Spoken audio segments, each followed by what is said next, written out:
My mum always used to say to me, Adam, just because you're a street smart tough guy doesn't mean you can't have a sense of bloody humour about yourself. And she was right. Why else do you think I put down the punch bag and put my face on a billboard? I guess some of the street smart tough guys in the wrestling business also had wise mums, because a fair few of them saw the funny side and balanced out their rough auras by having a laugh at their own expense. I'm Adam Pachisi from Cultaholic Wrestling, and these are 10 wrestling tough guys who loved making fools out of themselves. Join us. Number 10, Booker T. Booker T may not have MMA training to his credit, that I know about anyway, but he had the sort of upbringing that happened in a time and place that required toughness. It was a hard-scrabble adolescence for Booker, who served time in jail for armed robbery and got into his fair share of scrapes on the mean streets of Houston, Texas in the 70s and 80s. If you want a more recent example of his toughness, look no further than his shoot showdown with Batista from 2006, the 5-time WCW World Champion supposedly teaching the animal a serious lesson on that day. Despite being a proud man's man type, Booker hasn't been afraid to show his silly side and actually achieved arguably his greatest success while performing under a comical gimmick. As King Booker, he was the top dog on SmackDown, reigning as World Heavyweight Champion while waving his pinky finger in the air and speaking in a faux royal manner. Earlier in his WWE career, he had fans in stitches during his segments with Odd Couple partner Goldust and seemed to relish being beaten up by Stone Cold Steve Austin in their classic supermarket brawl. Number 9, Bob Backlund. Mr. Bob Backlund was a football player and wrestler in high school, an All-American who won the NCAA Division II at 190 pounds while representing North Dakota State University. I don't know what any of that means, but it sure as hell sounds impressive, and I felt like Jim Ross saying it, which I enjoyed.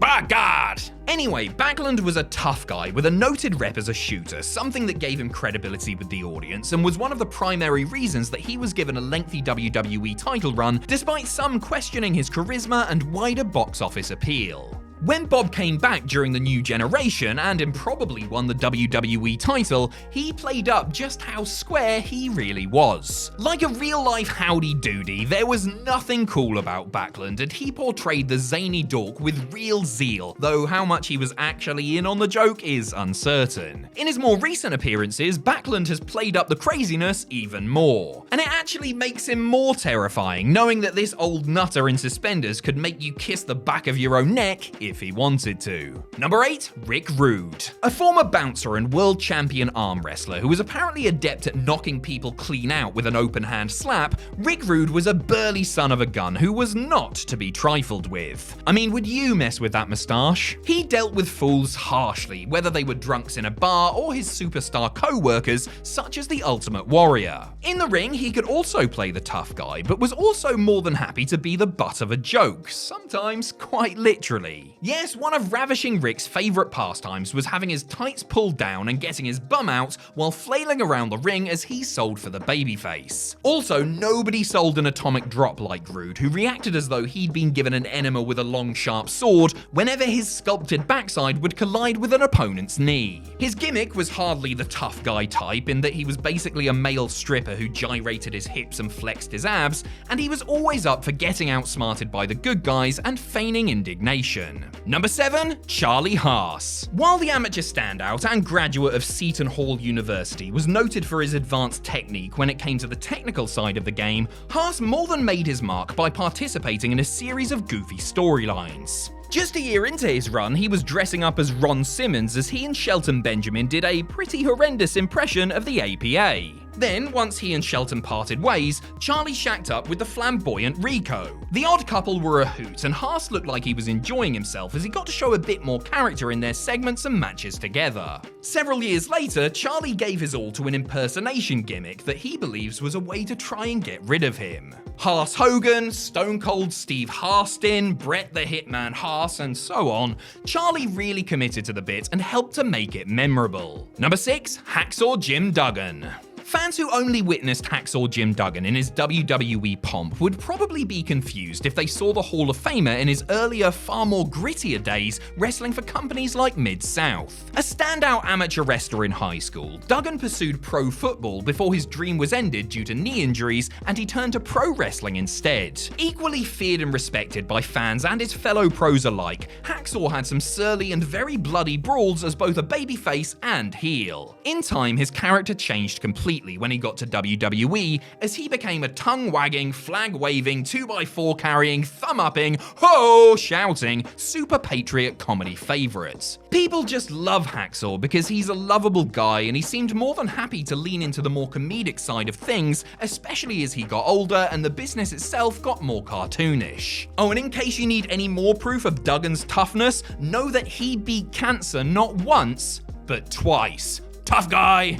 Number 5, William Regal. Body language, facial expressions, and comedic timing are all things that William Regal was a master of and used to his advantage throughout his long and illustrious career. Though he grew up in the business by fighting punters in fairgrounds for real, was a noted hardnut amongst his colleagues, just ask Van Hammer at Diamond Dallas Page's Christmas party that one time, and had a strong, often brutal style, Regal's biggest strength was his personality and willingness to make a tit out of himself for our entertainment. Despite having great runs in the UK, WCW, Japan, and WWE, which includes countless hard-fought epics, Regal cites the time that he got to dress up as a Las Vegas showgirl on an episode of Raw as one of his career highlights. A noted fan of comedy, particularly old British comedy and stuff like the Carry On films, the Goodwill Ambassador adores slapstick, camp, and innuendo. He'll kiss the boss's billion-dollar booty, drink a cupful of Jerry-piss, and smash into a hot dog cart at the drop of a hat, and with a grin on his face.